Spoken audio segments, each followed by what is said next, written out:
जय हिंद। दोस्तों, आज की वीडियो में हम ये जानेंगे कि अगर हम 40 के आसपास के हैं, म्यूचुअल फंड में इन्वेस्ट करना है, कैसे और क्या करें।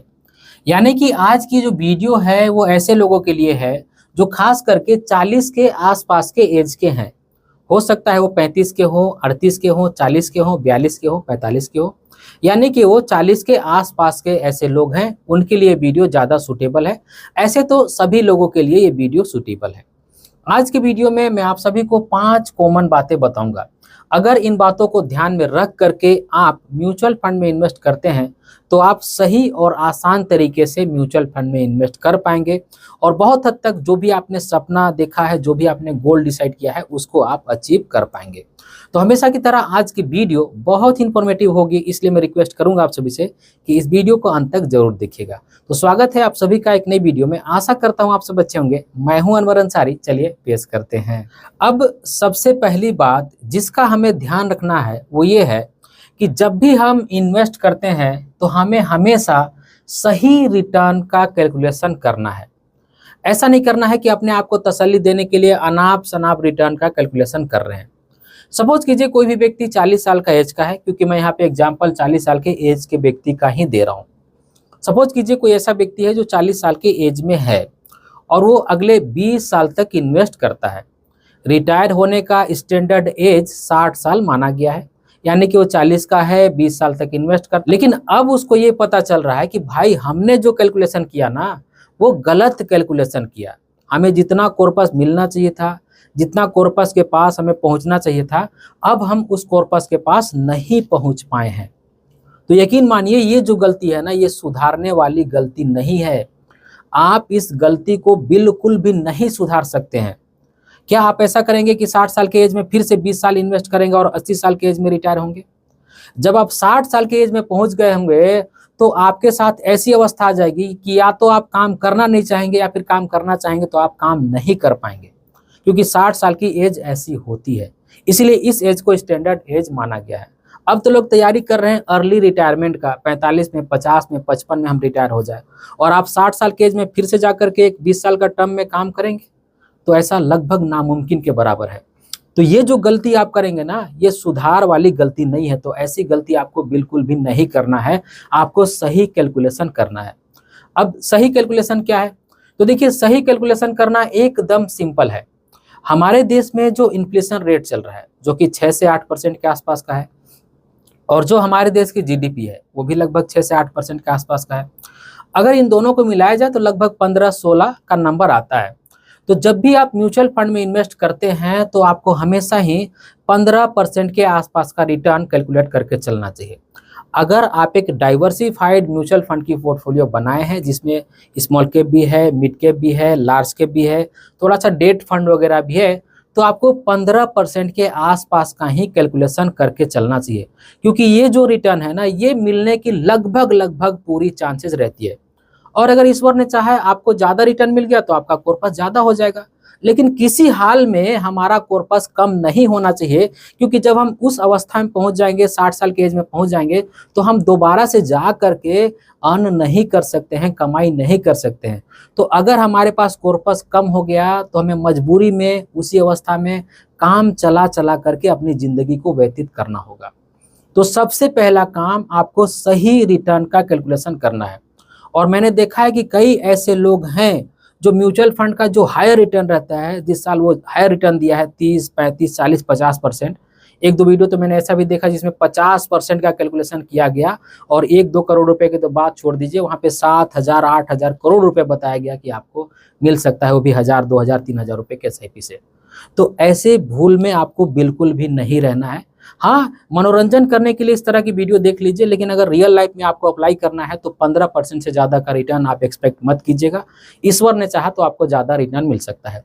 तो सबसे पहली बात जिसका हमें ध्यान रखना है वो है सही रिटर्न का कैलकुलेशन करना। अब दूसरी बात जिसका हमें ध्यान रखना चाहिए वो ये है कि हमें हमेशा सही अमाउंट इन्वेस्ट करना चाहिए। हमें हमेशा एक सफिशिएंट अमाउंट इन्वेस्ट करना चाहिए। अब ये सफिशिएंट अमाउंट कैसे डिसाइड होगा, सफिशिएंट अमाउंट कितना होगा, ये कैसे पता चलेगा? तो देखिए, सफिशिएंट अमाउंट ऐसे पता चलेगा, जो भी आपकी सालाना इनकम है या फिर मंथली इनकम है, उसका आपको 10 से 20% इन्वेस्ट करना है। और ज़्यादातर लोगों की भी यही राय होती है और इससे मैं पूरी तरह से सहमत भी हूँ कि आपको अपने इनकम का कम से कम 10% और अगर आप चाहें तो 20% भी इन्वेस्ट कर सकते हैं। लेकिन 20% के ऊपर 30%, 40% इन्वेस्ट कर पाना थोड़ा सा नॉर्मल लाइफ में कॉमन इंसान के लिए मुश्किल हो जाता है। और अगर आप ऐसा कर रहे हैं तो इसका मतलब ये हुआ कि आप अपने प्रेजेंट के लाइफ स्टाइल से कॉम्प्रोमाइज़ कर रहे हैं। और अगर आप कॉम्प्रोमाइज़ करके इन्वेस्ट कर रहे हैं तो मुझे यकीन है कि ऐसा आप ज़्यादा दिन तक नहीं कर पाएंगे। इसलिए आपको नॉर्मल वे में सब कुछ चलाना है। अपने इनकम का कम से कम 10% और ज़्यादा से ज़्यादा अगर आप चाहें तो 20% भी इन्वेस्ट कर सकते हैं। अब देखिए, पैसा आपका है, आपको जितना मर्जी करे उतना इन्वेस्ट कर सकते हैं। लेकिन ज़्यादा पैसा वही लोग इन्वेस्ट कर पाते हैं जिनका इनकम बहुत ज़्यादा होता है और खर्चा बहुत कम होता है, तभी वो ज़्यादा पैसा इन्वेस्ट कर पाएंगे। और नॉर्मल सिचुएशन में और नॉर्मल लोगों के साथ ऐसा होता नहीं है।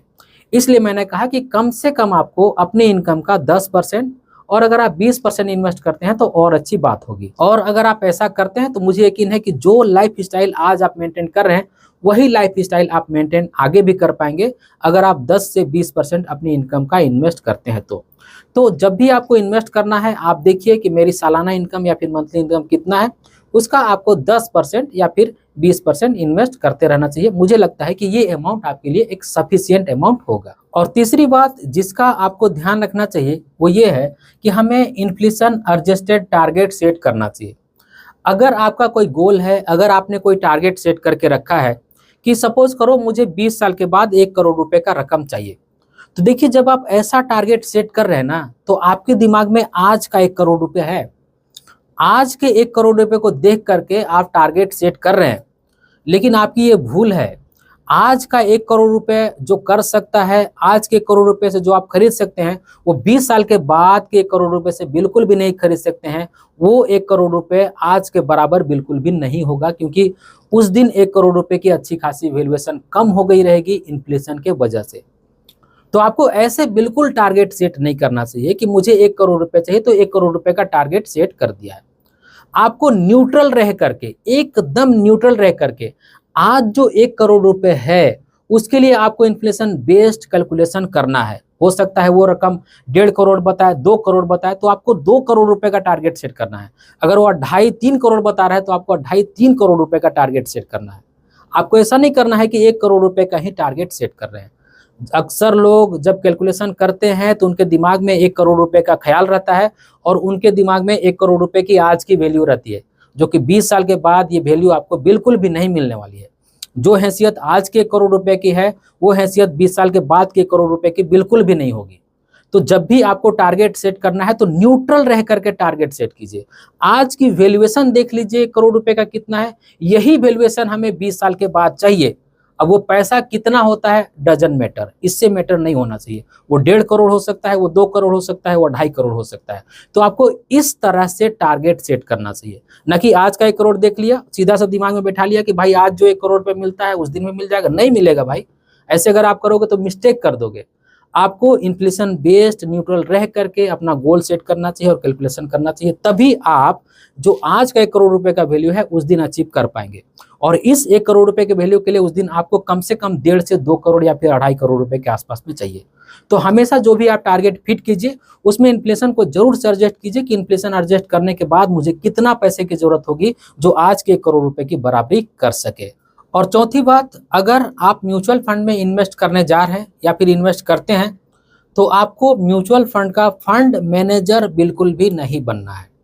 अगर आपने अच्छे से म्यूचुअल फंड का चुनाव किया है जो कि अच्छे रेपुटेटेड फंड हाउस से आता है, जिसका परफॉर्मेंस अच्छा है भी, लोग भी अच्छा कह रहे हैं, लोग एडवाइस भी करते हैं, अगर आप इस तरह के फंड में इन्वेस्ट करते हैं तो आपको अपने इन्वेस्टमेंट को कंटिन्यू करना चाहिए बिना अपने आप को फंड मैनेजर बनाए। नहीं तो अगर आप अपने आप को फंड मैनेजर बनाएंगे, म्यूचुअल फंड पर बहुत ज़्यादा फोकस करेंगे तो हमेशा आप गलतियां करेंगे। हर महीने, हर 2 महीने, हर 4 महीने, हर 6 महीने में अपने पोर्टफोलियो से आप फंड का बदलाव करेंगे, क्योंकि आप फंड मैनेजर बन गए हैं। तो आपको हर 2, 4, 6 महीने के बाद, साल भर के बाद कोई नया फंड समझ में आने लगेगा। पुराने फंड को एग्जिट करके अपने पोर्टफोलियो में नया फंड ले लेंगे आप। इस तरह से करते रहेंगे। यही एमपी का डेटा भी दिखाता है कि लगभग 50% से ज़्यादा लोग 1-2 साल के अंदर में ही अपने पोर्टफोलियो से उस फंड को हटा देते हैं या फिर विड्रॉ कर देते हैं। तो यहाँ पे डेटा भी दिख रहा है।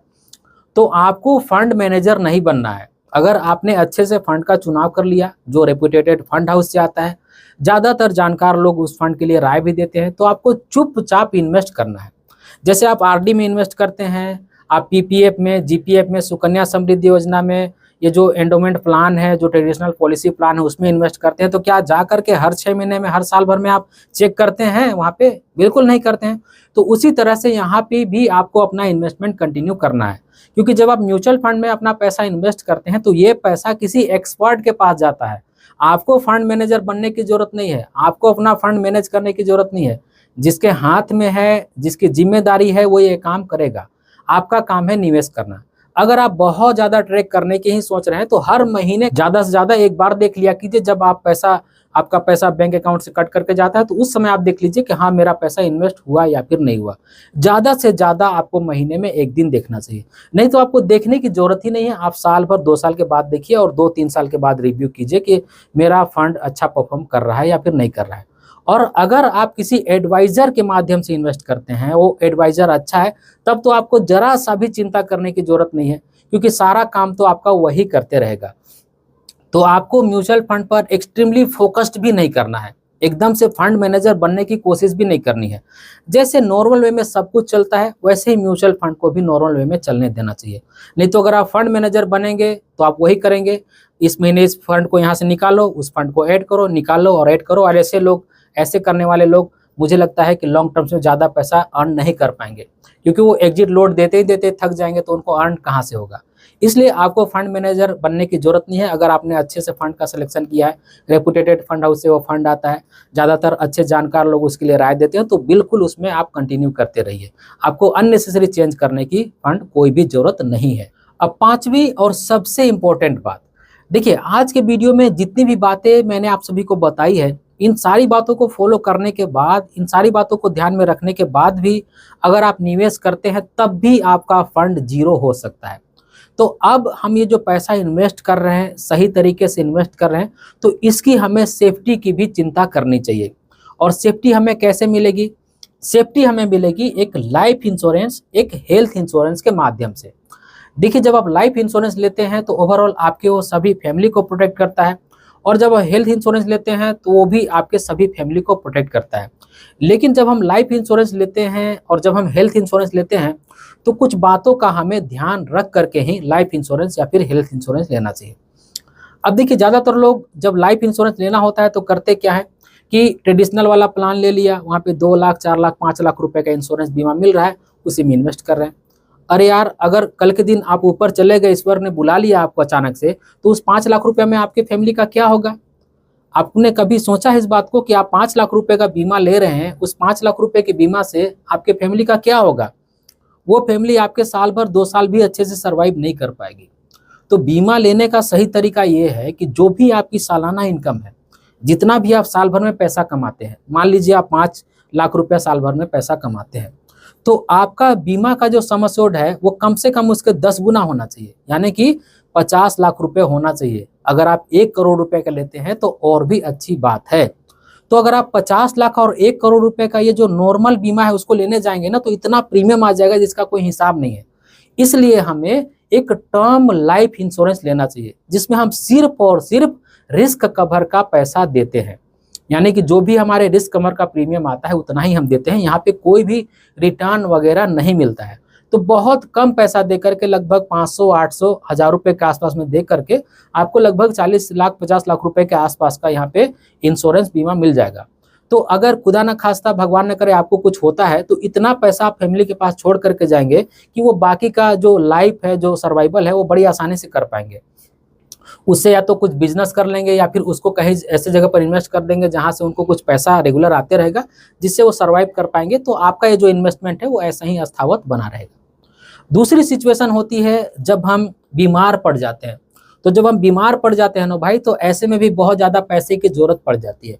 हमारे पास रखा हुआ पैसा रहता है, उसको तो छोड़ो, हमारी महिलाओं की ज्वेलरी भी बिक जाती है कभी कभी। किसी किसी सिचुएशन में तो मैंने देखा है कि घर द्वार, जगह जमीन भी बिक जाता है। तो भाई ऐसा सिचुएशन आपके साथ नहीं आना चाहिए। तो इसके लिए आपको एक हेल्थ इंश्योरेंस लेना चाहिए। अगर आप छोटे शहर से आते हैं तो 5 लाख 10 लाख रुपए का ले लो। अगर आप बड़े शहर से आते हो तो 20-25, या फिर अपने हैसियत के हिसाब से देख लो कि भाई मुझे कितना हेल्थ इंश्योरेंस सफिशिएंट रहेगा। तो आपको एक लाइफ इंश्योरेंस ले लेना चाहिए, उससे भी आपका ये जो इन्वेस्टमेंट है वो प्रोटेक्ट होगा। एक हेल्थ इंश्योरेंस ले लेना चाहिए, उससे भी ये जो आपका इन्वेस्टमेंट है वो प्रोटेक्ट होगा। तो ये 2 चीज़ें आपको लेनी चाहिए। और मैं तो बोलूँगा कि ये प्लान करने से पहले आपको ये 2 चीज़ें ले लेना चाहिए, एक लाइफ इंश्योरेंस और एक हेल्थ इंश्योरेंस। ये चीज़ें आप जितने जल्दी लेंगे उतना आपको प्रीमियम कम मिलेगा, क्योंकि जब हमारी एज कम होती है, हम अर्ली एज में लेते हैं तो हमारा प्रीमियम कम आता है, और वही प्रीमियम हम लंबे समय तक देते भी रहते हैं। तो मुझे लगता है कि आप इस तरह से अगर आप इन्वेस्ट करेंगे तो सही और आसान तरीके से इन्वेस्ट कर पाएंगे, और आपने जो भी टारगेट सेट किया है, जो भी आपका गोल है, वो पूरा हो पाएगा। तो आज की इस वीडियो में बस इतना ही। उम्मीद करता हूँ आज की वीडियो आप सभी को अच्छी लगी होगी। अगर आज की वीडियो आप सभी को अच्छी लगी है तो इस वीडियो को एक लाइक जरूर कर दीजिएगा, और इसी तरह की वीडियो देखने के लिए चैनल को सब्सक्राइब कर लीजिएगा, और इस वीडियो को अपने फ्रेंड और फैमिली के बीच जरूर से शेयर कीजिएगा, ताकि वो भी अवेयर हो पाए। इस वीडियो के आखिर में बस मैं आपसे इतना ही कहना चाहता हूँ कि अपना और अपने फैमिली का बहुत ख्याल रखिएगा। मैं मिलूंगा इसी तरह किसी और वीडियो में, तब तक के लिए बाय।